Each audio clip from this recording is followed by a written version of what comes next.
Ya. Hola jóvenes, muy buenos días. Fíjense, uno de los padecimientos que es muy importante que quiero platicarles el día de hoy es aspergilosis broncopulmonar alérgica. Voy a hablar un poco de la historia porque no se nos debe de olvidar los datos históricos que son muy importantes del desarrollo de esta enfermedad. Fue Meckelin en 1729. Fue el primero que empezó a escribir sobre las conidias del Aspergillus. Y fue hasta 1856 cuando Virchow, quien relacionó los Aspergillus con la enfermedad en el hombre.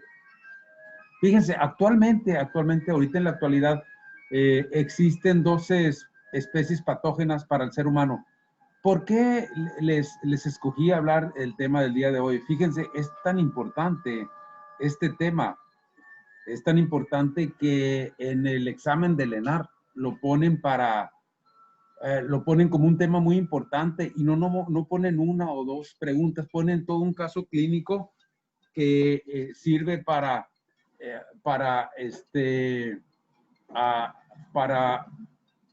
decirnos, me está entrando una llamada. Si quieres, páralo, ¿no? Páralo, vamos a tener que empezar otra vez. Mande, vamos a tener que empezar otra vez. Mande. Sí, le decía que, bueno, tuvimos una falla técnica aquí, pero miren, les comentaba que la aspergilosis broncopulmonar alérgica es uno de los padecimientos más frecuentes que ahorita, y se me hizo muy interesante porque yo les comentaba de que la aspergilosis broncopulmonar alérgica lo están poniendo en el examen del ENAP para los que quieren hacer especialidad y ponen siempre un caso clínico. Entonces yo quiero que ustedes vayan bien preparados y puedan responder todo este tipo de preguntas y les voy a dar un esbozo. Ya y ustedes van a seguir estudiando de qué es la aspergilosis broncopulmonar alérgica. Fíjense que fue Meckelin en 1729 el primero que empezó a describir sobre las conidias del Aspergillus. Y ya fue hasta 1856 cuando Virchow comenzó a entablar la relación que existe en el hombre con este hongo. Fíjense que en la actualidad se conocen, hay más especies inclusive, pero las que son patógenas, que ya está así bien conocido, son 12 de las Aspergillus, son 12 especies, y de estas 12, 5 son las más frecuentes en el ser humano, que son las que van a dar la aspergilosis broncopulmonar alérgica. Son el Aspergillus fumigatus, el Flavus, el Niger, el Terrus y el Nidulans. Estas son las clases de Aspergillus, las especies de Aspergillus que se conocen. Entonces, vamos a ver que este tipo de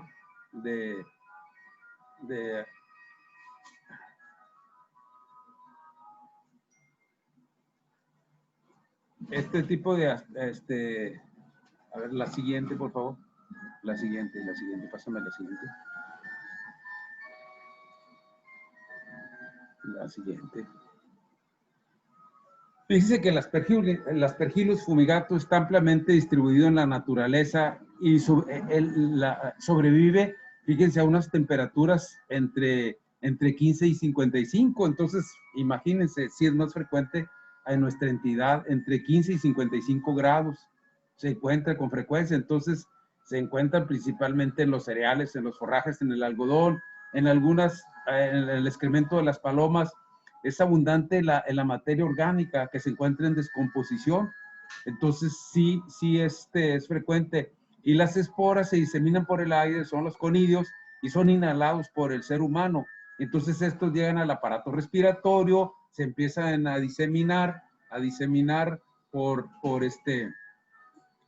el organismo. Bueno, eso es. Ajá. Entonces vamos a hablar un poco de la fisiopatología. Dice que los alergenos, en este caso sería el hongo, después de ser inhalado a través de las barreras de las mucosas, llegan y son fagocitadas por los macrófagos y llegan a las células presentadoras de antígeno, que acuérdense que las células presentadoras de antígenos degradan el alergeno, que en este caso sería la conidia. Durante la degradación del alergeno, estas se descomponen en proteínas, presentando posteriormente al complejo mayor discompatibilidad. Acuérdense que es clase 2, la clase 2 de los linfocitos, de los T cooperadores. Entonces, los linfocitos, a través de sus receptores de alta afinidad, van a reconocer a los alergenos.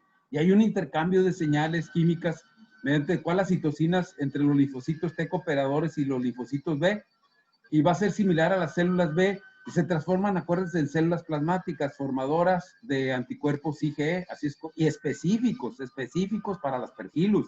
Eso es muy importante, específicos solamente para las aspergillus. ¿Por qué? Porque eso va a ser uno de los criterios que ustedes van a ver para hacer el diagnóstico de aspergilosis broncopulmonar alérgica. Vayan teniendo en cuenta esto. Hay ciertos criterios de Greenberg y de Bloomberg que son los que nos van a dar la pauta para hacer el diagnóstico de aspergilosis broncopulmonar alérgica.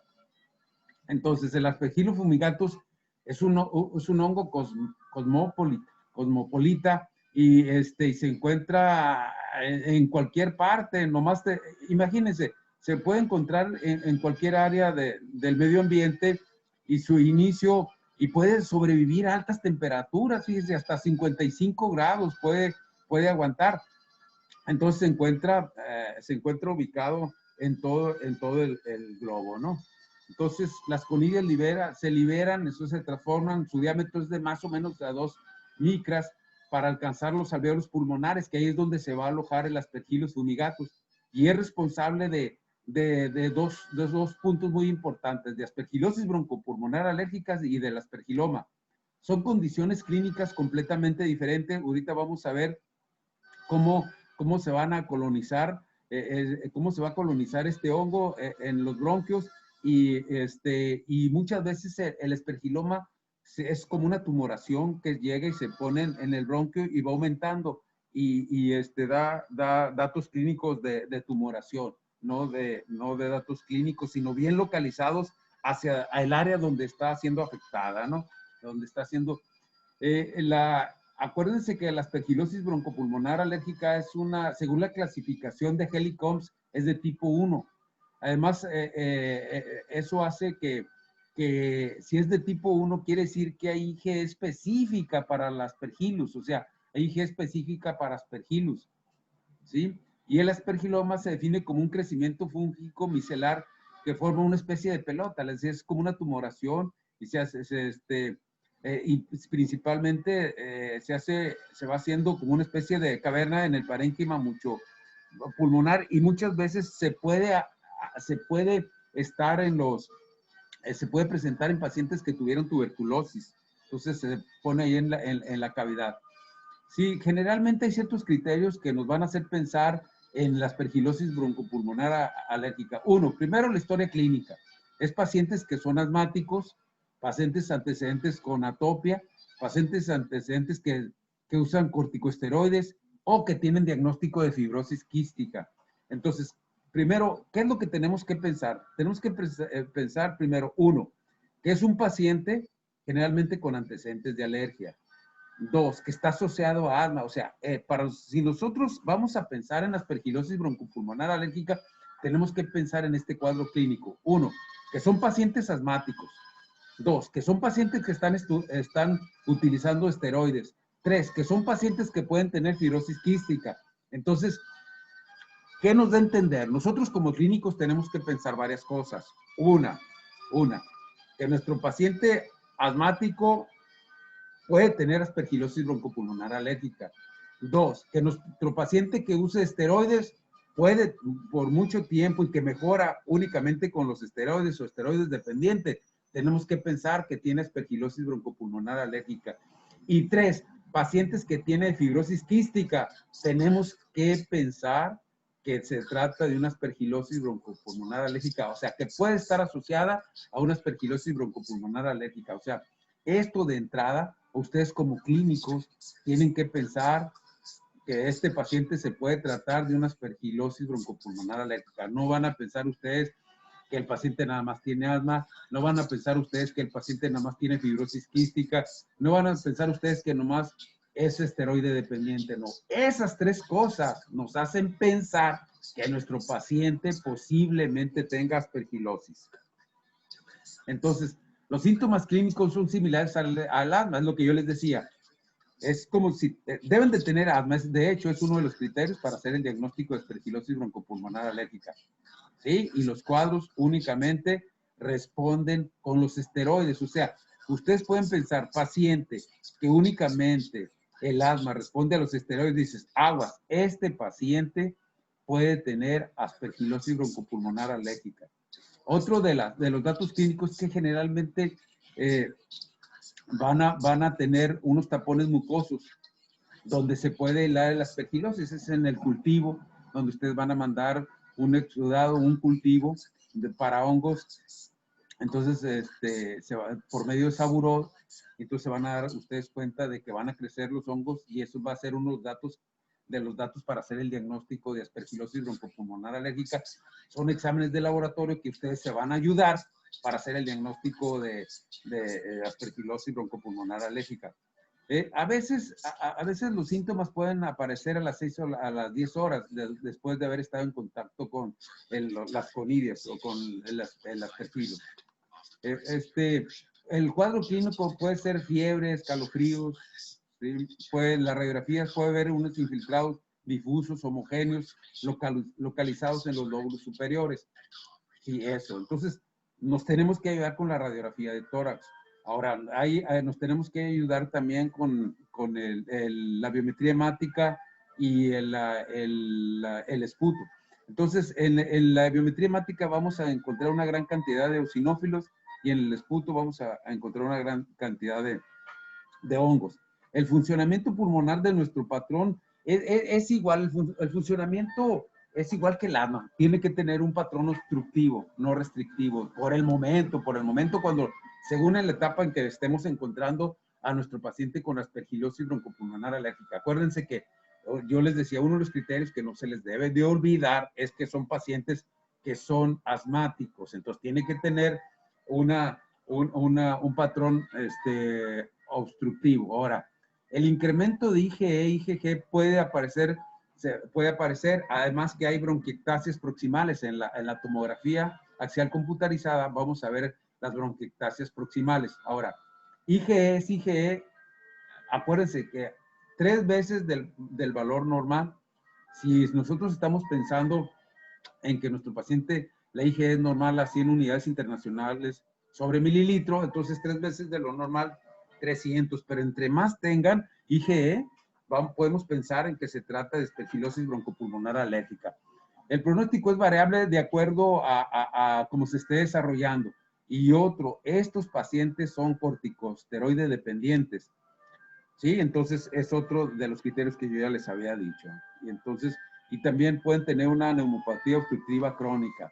Entonces, fiebre alta, astenia, pérdida de peso, dolor torácico y disnea. Es lo que se puede encontrar en nuestro paciente con aspergilosis broncopulmonar alérgica. Sí, él les decía que hay diferentes criterios que se pueden, hay diferentes etapas que las vamos a ver. La etapa 1, 2, 3, 4 y la quinta, que es la aguda. Hay un tiempo en que hay una remisión, vuelve otra vez una exacerbación, y entonces llega un momento en que que hacen la cuarta etapa, que se hace asma cortodependiente, y la quinta, que es la fibrosis, cuando ya está en la etapa final. Pero lo más importante, ustedes jóvenes como clínicos, como médicos que están estudiando alergia, es agarrarlos en la primera etapa. Porque si nosotros iniciamos el diagnóstico y si pensamos, o sea, inmunopensamos, que se trata de una aspergilosis broncopulmonar alérgica, nosotros vamos a detener a este paciente, detener a este paciente para que no tenga daño, que no tenga fibrosis y que nos vaya a llegar hasta la etapa quinta o etapa final, que no tiene caso. Ya cuando hay lesión, ya va a haber una lesión permanente e irreversible en los pulmones. Entonces, la idea es agarrarlos en la etapa 1, que es cuando empiezan con fiebre, dolor torácico y algunos pacientes pueden tener hemoptisis en el esputo, entonces, acuérdense, IgE elevada, va a haber eosinofilia, ¿sí? Entonces, y va a haber algún infiltrado pulmonar. Yo les decía, entonces, ¿qué es lo que tenemos que pensar? Primero, en los datos clínicos. Dos, nos tenemos que ayudar con exámenes de laboratorio. ¿Qué exámenes de laboratorio? Los que ya les estaba nombrando, la IgE, los eosinófilos, que son importantes tanto en sangre como en el esputo. Y la infiltración, que es una pequeña infiltración que generalmente es en las ápices, en el ápice pulmonar.